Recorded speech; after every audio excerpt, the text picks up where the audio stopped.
तो भाइयों, जैसा कि आप लोग जानते हैं कि आज आप लोग को 22वां सेट मिलने वाला है। तो आप लोग को एग्ज़ाम नज़दीक आ गया है, एडमिट कार्ड आ गया है, तो आप लोग को अब वही पढ़ना है जो अब एग्ज़ाम के लिए इम्पोर्टेंट है। तो ये आप लोग को इस वीडियो को आप लोग पूरा ज़रूर देखना है, क्योंकि ये क्वेश्चन बहुत ही इम्पोर्टेंट है आप लोग के लिए।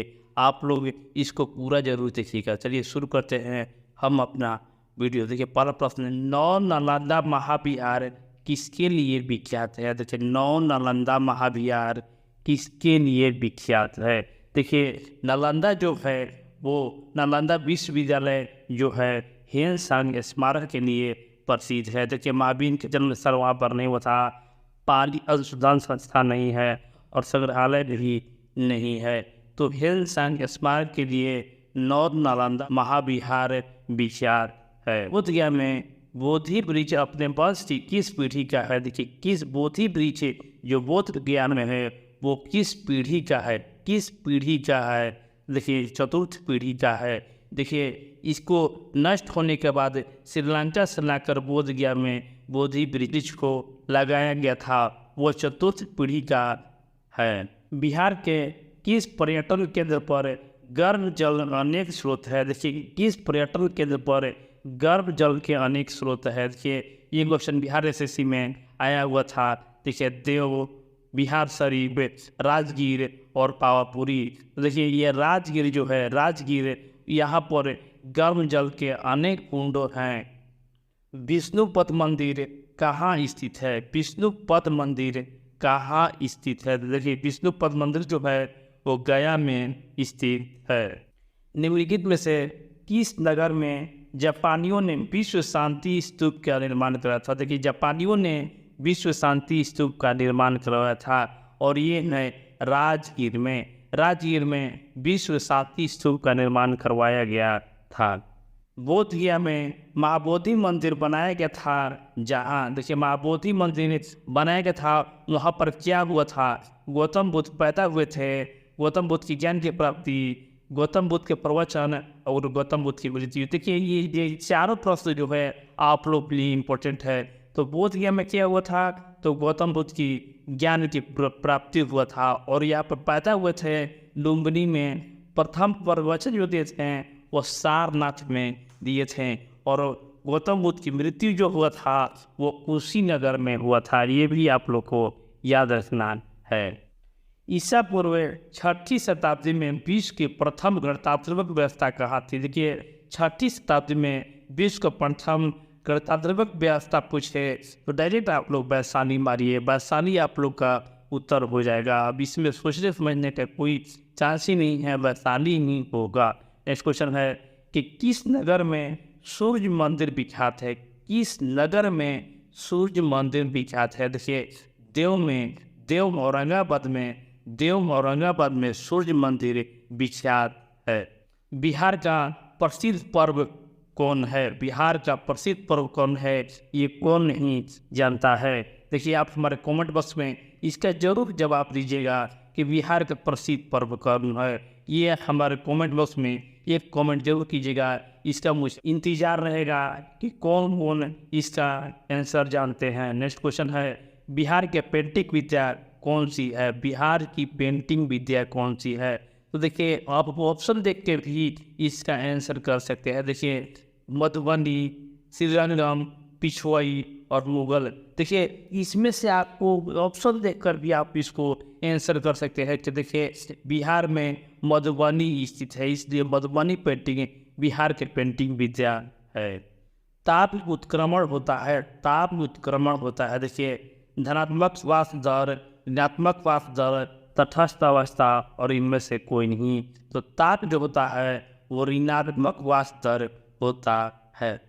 माय अनफोर्टेबल मेमोरीज किसकी आत्मकथा है? देखिए, अनफोर्टेबल मेमोरीज किसकी आत्मकथा है?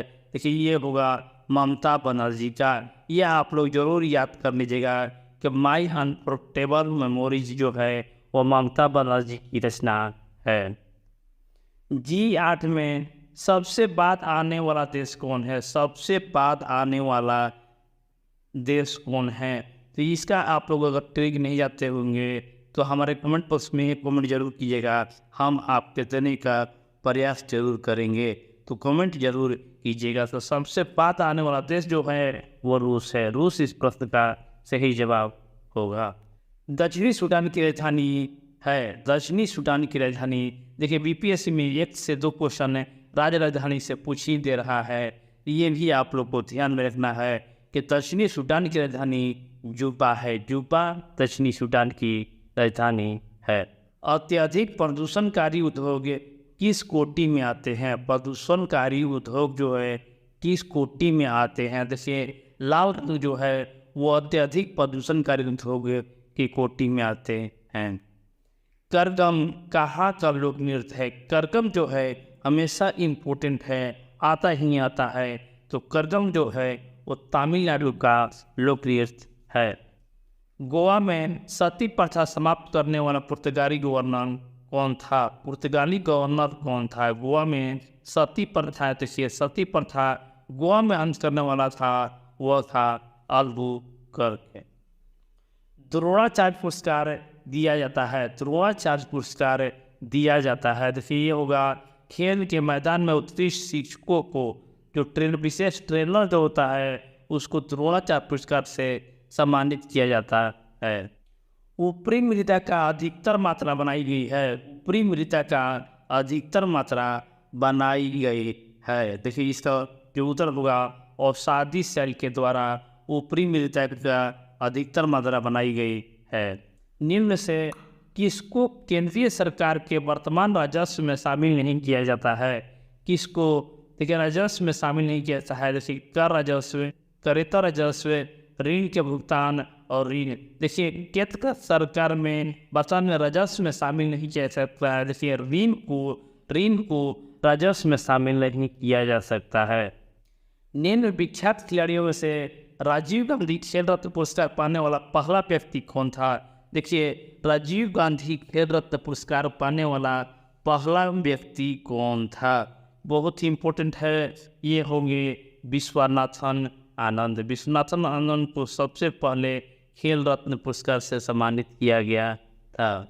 निम्न से कौन सा अल्पाधिकारी उद्योगों का एक लक्षण है? अल्पाधिकारी उद्योगों का एक लक्षण है। तो अल्पाधिकारी जो है वो कीमत दृढ़ता का लक्षण है।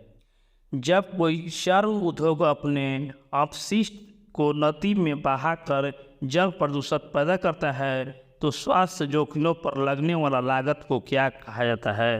देखिए ये होगा आपको सामाजिक लागत। किसने कहा था संसदीय लोकतंत्र का अर्थ है एक व्यक्ति और एक मत? किसने कहा था संसदीय लोकतंत्र का अर्थ है एक व्यक्ति और एक मत? देखिए ये आप लोग याद रखिएगा, एक व्यक्ति और एक मत, ये कहा था डॉक्टर BR अम्बेडकर ने। श्रम विभाजन के धारणा का समर्थन किसने किया था? श्रम विभाजन के धारणा का समर्थन किसने किया था? तो देखिए श्रम विभाजन जो है वो स्मिथ ने धारणा का समर्थन किया था। निम्न में से कौन सा मांग का प्रत्यक्ष निर्धारक नहीं है? देखिए मांग का प्रत्यक्ष निर्धारक नहीं है, वो होगा बचत। बचत जो है मांग का प्रत्यक्ष निर्धारक नहीं है। नेक्स्ट क्वेश्चन, कौन सा अनुच्छेद संसद को राज्य सूची के विषय में कानून बनाने का अधिकार देता है? देखिए राज्य सूची को विषय में कानून बनाने का अधिकार देता है। ये होगा 249 को आप लोग याद रख सकते हैं कि 250 से एक कम 249 जो संसद को राज्य सूची के विषय में कानून बनाने का अधिकार देता है। संविधान का कौन सा भाग नागरिकता का प्रावधानों से संबंधित है? नागरिकता के प्रावधानों से संबंधित है। देखिए भाग 2, 3, 4 और 5। देखिए मैंने इसका टिक किया था सनम, तो स से संघ राज्य हो गया और न से नागरिकता हो गया, तो भाग 2 में आप लोग का नागरिकता मौजूद है। नेक्स्ट क्वेश्चन, लोकतांत्रिक विकेंद्रीकरण का आशय क्या है? लोकतांत्रिक, जहाँ भी लोकतांत्रिक देखिए आपका स्थानीय सरकार, इसका उत्तर हो जाएगा। लोकतांत्रिक विकेंद्रीकरण का आशय स्थानीय सरकार है। नेक्स्ट क्वेश्चन, निम्न से कौन सा हड़प्पा व्यापार का केंद्र था? हड़प्पा व्यापार का केंद्र कौन सा था? तो ये हुआ लोथल। हड़प्पा व्यापार केंद्र लोथल था। राजनीति के निम्न निर्देशक सिद्धांतों में से कौन सा गांधीवादी दर्शन पर आधारित था? गांधीवादी दर्शन पर आधारित था। देखिए होगा ग्राम पंचायतों का आयोजन जो था वो गांधीवादी दर्शन पर आयोजित था। भारत में आधारित लोकतांत्रिक निम्न में से कौन से सुनिश्चित करता है? भारत में आधारित लोकतांत्रिक निम्न में से कौन सुनिश्चित करता है?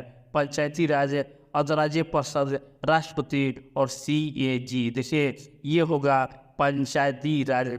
भारत में आधारित लोकतांत्रिक है जो पंचायती राज सुनिश्चित करता है। जब्ती प्रणाली के अंतर्गत वास्तविक उत्पादन का कितना अंश राज्य के मांग के रूप में निर्धारित किया गया था? देखिए जब्ती प्रणाली आया था उसमें राज्य का मांग के अंश क्या था? देखिए इसका उत्तर होगा 1/3। 1/3 राज्य का अंश था। नेक्स्ट क्वेश्चन, निम्न में से किसने भारत में फ्रेंच शक्ति को समाप्त कर दिया था? भारत में फ्रेंच शक्ति को किसने समाप्त कर दिया था? देखिए बांटीवास की लड़ाई ने भारत में फ्रेंच शक्ति को समाप्त कर दिया था। कर्क रेखा नहीं गुजरता है। कर्क रेखा नहीं गुजरता है। देखिए पाकिस्तान से कर्क रेखा नहीं गुजरता है। नेक्स्ट क्वेश्चन, विकासशील देशों में निम्न समस्याओं में से कौन सी एक सही नहीं है? देखिए विकासशील देश जिसको मिश्रित अर्थव्यवस्था भी कहते हैं वहाँ पर क्या समस्याएं सही नहीं है? प्रौद्योगिक विकास का निम्न स्तर, अर्थव्यवस्था की विविधता का अभाव, वृद्धावस्था वाली आबादी उच्च अनुपात और दुर्बल औद्योगिक आधार। देखिए इसका जो सही जवाब होगा वृद्धावस्था वाली आबादी का उच्च अनुपात, यही निम्न समस्याओं में सही नहीं है। नेक्स्ट क्वेश्चन है, निम्न से कौन सी नदी दक्षिण से उत्तर की ओर बहती है? दक्षिण से उत्तर की ओर बहती है। देखिए BSSC में क्वेश्चन आ चुका है। ये दक्षिण से उत्तर की ओर कौन नदी बहती है? ये सोन नदी बहती है। कलिंग युद्ध के बाद निम्न में से किसने महाराज अशोक का रूपांतरण का दर्जा दिया? अशोक को रूपांतरण का दर्जा दिया था। देखिए है रोक एडिक्टेड तेरहवां जो थे वो महाराज अशोक को रूपांतरण का दर्जा दिया था। हर्षवर्धन की आरंभिक राजधानी कहाँ थी? हर्षवर्धन की आरंभिक राजधानी कहाँ थी? देखिए ये क्वेश्चन आप लोग को हमेशा देखने को मिलता है कि आरंभिक राजधानी कहाँ थी। तो इसका जो आरंभिक राजधानी जो थी वो थानेश्वर में थी, लेकिन बाद में कन्नौज हो गया था। ऑस्ट्रेलिया में प्रभंजन हरिकेन का अन्य नाम क्या है? हरिकेन का अन्य नाम क्या है? देखिए ऑस्ट्रेलिया में हरिकेन का बिली नाम है। ऑस्ट्रेलिया का बिली। नेक्स्ट क्वेश्चन है, व्यर्थ भूमि के अंतर्गत अधिकतम क्षेत्र में वाला राज्य कौन है? व्यर्थ भूमि वाला के अंतर्गत अधिकतम क्षेत्र वाला राज्य कौन है? देखिए इसका जो सही जवाब होगा जम्मू और कश्मीर। जम्मू और कश्मीर जो है व्यर्थ भूमि के अंतर्गत अधिकतम क्षेत्र वाला राज्य है। जब कोई व्यक्ति ध्रुवीय क्षेत्रों में भूमध्य रेखा की ओर जाता है तब देखिए भूमध्य रेखा की ओर आता है तब क्या होता है? देखिए पादप और पशुओं में भिन्नता बढ़ती जाती है। जब भूमध्य रेखा की ओर आता है तो पादप और पशुओं में भिन्नता बढ़ जाता है। नेक्स्ट क्वेश्चन, गोलकुंडा कहाँ अवस्थित है? गोलकुंडा कहाँ अवस्थित है? देखिए गोलकुंडा जो है वो हैदराबाद में अवस्थित है। विश्व में लिखित संविधान किस देश में सबसे विस्तृत है? विश्व में सबसे विस्तृत देखिए लिखित संविधान जो है वो भारत में है, वो सबसे विस्तृत भी है। भारतीय नौसेना की स्थापना कोचीन में कब किया गया था? देखिए भारतीय नौसेना की स्थापना कोचीन में कब किया गया था? उत्तर जो हो जाएगा ऑप्शन ए जनवरी 1969 ईस्वी में इसका स्थापना किया गया था। कबड्डी टीम में कितने खिलाड़ी होते हैं? कबड्डी टीम में कितने खिलाड़ी होते हैं? तो कबड्डी टीम में 7 खिलाड़ी होते हैं। महात्मा गांधी जल विद्युत उत्पादन प्लांट कहाँ अवस्थित है? महात्मा गांधी जल विद्युत उत्पादन प्लांट कहाँ अवस्थित है? देखिए, जोग और गुरसोपा प्रताप जो है कर्नाटक में, वहीं पर भी जल विद्युत उत्पादन प्लांट अवस्थित है। राष्ट्रीय आय से निजी आय प्राप्त करने के लिए निम्न में से क्या घटाया जाना चाहिए? देखिए, ये क्वेश्चन आते रहता है। राष्ट्रीय आय से निजी आय प्राप्त करने के लिए निम्न से क्या घटाना जाना चाहिए? देखिए, यह है निगम लाभ जब घटा दीजिएगा तो निजी आय प्राप्त हो जाएगा। किसी संवैधानिक संशोधन में मूलभूत अधिकारों के ऊपर निर्देशक सिद्धांत का आधिपत्य दिया है। देखिए, वो होगा 42वां संशोधन के तहत। और इस वीडियो को लास्ट क्वेश्चन है, पूर्वी घाट तथा पश्चिमी घाट के मिलन बिंदु को क्या कहा जाता है? देखिए, मिलन बिंदु को, पूर्वी और पश्चिमी तट की घाट के मिलन बिंदु को नीलगिरी की पहाड़ी कहा जाता है। तो इस वीडियो में आज यहीं तक, मिलते हैं नेक्स्ट सेट के साथ। धन्यवाद।